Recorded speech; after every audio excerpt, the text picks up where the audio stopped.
Combustíveis. 10h38, estamos de volta aqui no CBN Campinas desta quinta-feira. Lembrando, a gente vai falar sobre vacinas agora. Lembrando que o Instituto Butantan divulgou, a suspensão temporária da fabricação aí da Coronavac por falta de insumos. Diz que está garantido o que está prometido até agora junto ao Plano Nacional de Imunização, mas que está com essa limitação, essa dificuldade, esperando agora essa vinda do IFA, para o Brasil. Ontem o próprio governo de São Paulo anunciou que a partir de semana que vem, a partir do dia 14, a abertura para os agendamentos para a vacinação das pessoas com 68 anos de idade, e no dia 21, de 65 a 67 anos de idade, todas essas faixas etárias serão imunizadas com a vacina da AstraZeneca Oxford. A gente tem falado da Coronavac, da AstraZeneca Oxford, que são as duas que estão sendo utilizadas até agora aqui no país. E nosso contato neste momento é com a cofundadora e CEO da Farmacor, Helena Faccioli Lopes, a empresa que desenvolve a vacina Versamune contra o Covid-19, que foi anunciada recentemente pelo governo federal. E aí, se aprovada, e a gente torce, logicamente, para que seja aprovada, ela será produzida 100% aqui nacional. Doutora Helena Faccioli Lopes, muito bom dia, obrigado em atender a CBN Campinas. Bom dia, é um prazer conversar com vocês hoje. A gente tem falado aí sobre as vacinas, e sempre tem dito essa importância, de quanto mais vacinas, melhor. A gente está passando por essa situação em que toda a população anseia ser imunizada, mas a gente tem percebido não um problema exclusivo no Brasil, mas em boa parte do mundo, da quantidade aquém do que é necessário em um ritmo acelerado que se pretende. Com relação à Versamune, ela se utiliza de que tipo de tecnologia? Até porque a gente tem acompanhado tudo isso, e tem a Coronavac, que utiliza uma tecnologia, a AstraZeneca outra, a Moderna e as demais vacinas que já estão sendo utilizadas. Como que é a Versamune, para a gente poder entender um pouco? A nossa vacina ela tem dois componentes. O antígeno que nós escolhemos é uma proteína recombinante, a S1, que ela é uma parte da proteína S, do spike, do próprio coronavírus, associada a um carreador que é uma partícula nanolipídica. Então, é um tipo de gordura que vai, quando misturado, encapsular a proteína e entregar esse antígeno para o sistema imunológico. Então, a nossa vacina é composta, são dois componentes muito simples, não utiliza vírus, nem adenovírus, nem vírus inativado, pedaço de vírus, RNA, DNA, nada. É simplesmente uma proteína recombinante com uma nanopartícula lipídica. E, doutora Helena, muito bom dia, Flávio Paradella aqui. Sobre os testes que ainda vão ser iniciados com a Versamune. Vamos lá. Para quando tem essa previsão destes testes, doutora Helena? E como eles serão feitos em um país que agora já tem uma vacina, Então, existe agora também as diferenças éticas anteriormente, porque antes se aplicava um placebo, que era um soro, ou mesmo uma outra vacina. Agora existe realmente uma vacina e é uma coisa muito complicada você dar um outro tipo e colocar essa pessoa exposta ao coronavírus. Como é que isso vai ser feito eticamente também? Bom dia, Flávia. Essa primeira fase, o ensaio que a gente chama fase 1/2, são 360 voluntários saudáveis que não tenham tido contato com o coronavírus, tenham todos os testes negativos e não tenham recebido vacina. Nessa fase é necessário o uso de placebo. Então, são 120 placebos e 240 que vão ser vacinados. Para a fase 3, depois onde a gente vai verificar a eficácia, se ela vai realmente proteger contra o coronavírus, nós temos que adotar outra estratégia. É realmente antiético você usar um número muito grande de pessoas com placebo, sendo que existe vacina disponível. Então, é uma estratégia que nós temos que discutir com a Anvisa e provavelmente usar o instrumento de não inferioridade, um comparativo com outra vacina. Então, um grupo vai receber a nossa vacina e um grupo vai receber uma vacina que já está em uso, para ver se ela vai ter uma eficácia igual ou melhor do que essa que já está sendo usada. Na primeira fase não tem como ela verifica efeitos colaterais, ela verifica se vai gerar anticorpos ou não, ainda tem que usar placebo. Ainda com relação a essa questão, dá-se prever, a gente tem até uma informação do próprio ministro da Ciência, Tecnologia e Inovações, aqui, Marcos Pontes, que falou essa semana a respeito da vacina, do desenvolvimento, e prazos, existe até uma expectativa que ela comece a ser testada ainda neste ano. Há essa possibilidade? Sim, nossa expectativa é começar o teste ainda esse semestre, tá? Já estamos com toda organizando a logística do ensaio clínico, que é uma logística complicada de recrutamento, seleção, preparação dos centros, preparação do material para o teste, mas temos 5 convicção, vamos começar esse semestre. O teste fase 1/2 leva de 3 a 4 meses, em seguida nós já podemos começar o fase 3, que deve durar de 6 a 9 meses, dependendo da velocidade do recrutamento. Então, até o final do ano, acho que nós já vamos ter dados suficientes para poder apresentar para a Anvisa e solicitar o uso emergencial da vacina para o começo do próximo ano. E, doutora Helena, a senhora começou conversando com a gente sobre como é essa vacina, né? Ela usa uma proteína recombinante, né? Uma parte ali do coronavírus, a gente fala daquela spike, né? Aquele ponto importante dele. E é exatamente nesse ponto que a gente vai tendo as grandes preocupações no momento para o escape imunológico por causa das mutações, né? Utilizar exatamente esse ponto. A gente não pode chegar no momento em que essa vacina for aprovada, ela já estar obsoleta? Nós temos 2 pontos a nosso favor com a nossa construção da vacina. Nós identificamos os epitopos, que são os pedacinhos da proteína que estão nas regiões conservadas dessas mutações até o momento, e a nossa vacina consegue cobrir esses epitopos. Então, ela vai identificar e vai agir mesmo nessas mutações. A outra vantagem da nossa vacina é que essa partícula nanolipídica, ela já é um potente ativador do sistema imunológico por si só. Tá? Então, ela ativa todas as vias de célula T, CD4, CD8, que são a resposta principal do organismo contra infecções virais. Então, se a gente já desse só o carreador, a gente já teria uma resposta imunológica para combater a infecção.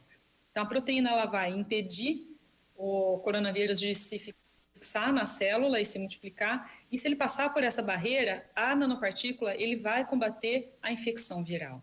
Tá? Então, claro, já está nos nossos planos verificar novas mutações e novas atualizações da vacina. Mas ela já vem com uma nova proposta, que é a ativação do sistema imunológico, e não simplesmente o anticorpo neutralizante. Então, acreditamos que ela tem resposta contra as variantes. Vamos fazer um teste em animais também com essas novas variantes, tá? Para comprovação. Mas já pensamos, quando nós começamos os testes, nós já pensamos nessas novas possibilidades. E a nossa plataforma é de fácil adaptação, se for necessário, alguma troca de antígeno mais para frente, mas essa formulação ela é bem promissora. Até com relação a isso que a senhora pontuou agora, isso já dá até para a gente acreditar e ter uma boa expectativa até com relação à eficácia da forma com que ela é desenvolvida? Provavelmente o teste de eficácia a gente só vai saber quando realmente chegar na fase 3 em humanos, tá? Então, se tem um número para eficácia, ainda não temos. Esse dado a gente só consegue no fase 3. Mas pelos resultados que nós temos em animais, sim, podemos pensar que ela vai ter uma ótima eficácia, tá? E vai realmente estimular uma resposta imunológica e combater a infecção. Importante um ponto que a senhora citou agora há pouco, né? Anticorpos, né? A gente toma uma vacina, por exemplo, a Coronavac, e gera, né, os anticorpos, esses neutralizantes. Mas existem duas situações, né? A gente fala de anticorpos, a grosso modo, né, para o nosso ouvinte, até para a gente entender mesmo, né? A gente não é repórter especialista em ciência. Existem os anticorpos neutralizantes, essa primeira parte, mas existe uma outra extremamente importante, que é a imunidade celular, né? Eu queria que a senhora explicasse para a gente a importância dessa imunidade celular, porque por muitos, eu não tenho, fiz lá o teste e não tenho anticorpos, mas gerando uma imunidade celular, isso pode prolongar por muito tempo, né? Essa imunidade celular é o que é o diferencial da nossa vacina. Então, ela vai promover o aparecimento dos anticorpos neutralizantes, que é aquela primeira barreira que você já combate o vírus para ele não fixar na célula, mas ela vai gerar essa imunidade celular. O que é isso? Ensinar o seu corpo a combater o coronavírus, combater a infecção. Não deixar que ela se espalhe, vai matar as células infectadas e impedir que a doença se esparrame pelo corpo e que a pessoa fique doente. E esse é o principal diferencial da nossa. Ela tem um componente específico para esse tipo de ativação do sistema imunológico. Então, mesmo que você não tenha uma quantidade grande de anticorpo neutralizante, e muitas vacinas, às vezes, você não tem, a medição acontece em momento errado da produção do anticorpo, é muito difícil essa detecção ainda da quantidade, em que momento você tem um anticorpo neutralizante. Mas com a nossa vacina você vai ter a garantia da ativação da imunidade celular. Doutora Helena Faccioli, com relação já vislumbrando, né, logicamente, todo esse desenvolvimento positivo da Versamune, hoje a gente tem a Coronavac sendo desenvolvida, sendo produzida aqui no Butantan, nós temos a AstraZeneca Oxford sendo produzida lá na Fiocruz, até uma expectativa, conversas até do próprio governo, da questão da Sputnik sendo lá pela União Química. No caso da Versamune, também seria uma vacina, entre aspas, assim, oficial, né, por parte do governo, já que tem todo o Ministério da Ciência e Tecnologia bancando tudo isso. Onde seria essa fábrica? De que forma que seria produzido? Como que seria toda essa parte? A Farmacore é uma empresa de pesquisa e desenvolvimento. Então, toda a etapa de escalonamento e produção industrial vai ser feito com um parceiro, com uma empresa brasileira. Tá? Nós já temos algumas conversas encaminhadas, algumas negociações. Selecionamos antígenos e carreadores que pudessem ser produzidos 100% no Brasil.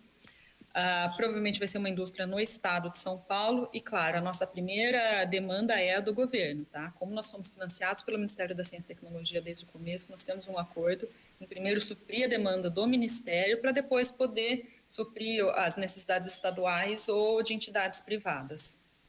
E, doutora Helena, até indo nessa direção, como disse o André Berenguel, eu queria saber se já existe, né, uma expectativa sobre como será essa produção, porque a gente tem hoje, né, a Coronavac suspensa por causa do IFA que não foi entregue, está lá esperando o despacho na China. E, obviamente, haverá uma transferência de tecnologia para o Butantan para que essa produção comece a ser feita aí 100% no país. Mas a gente tem que esperar esses trâmites burocráticos.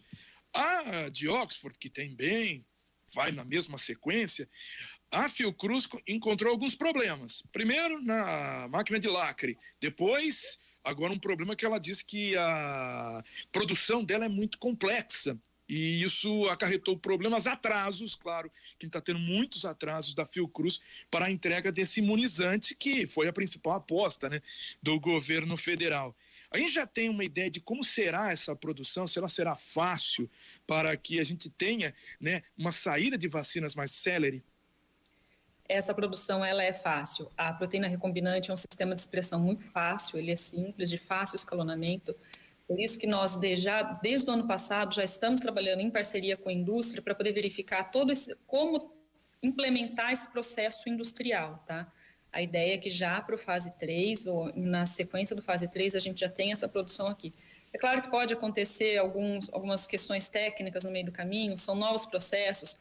Não está sendo fácil para nenhuma indústria implementar essas produções nessa grande escala de uma hora para outra, tá?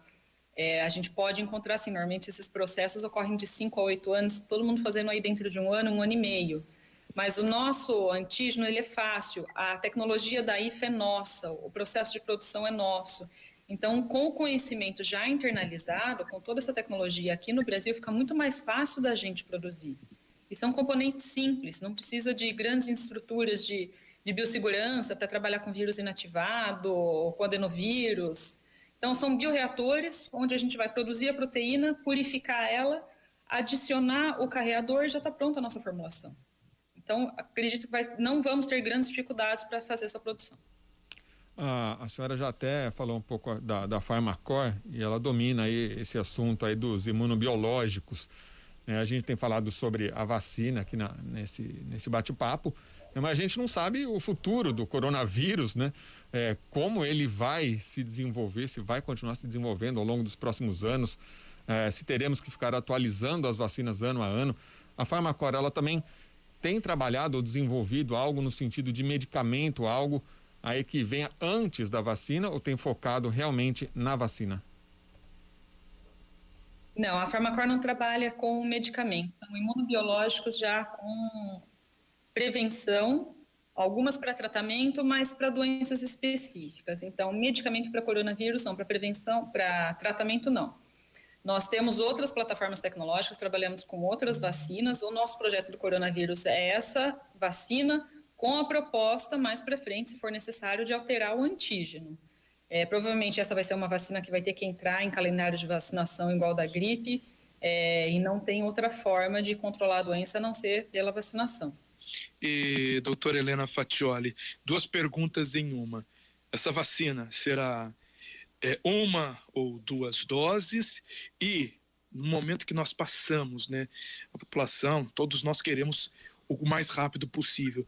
A senhora tem aí uma previsão do quando a gente vai ter essa vacina, então, em mãos aqui para aplicação?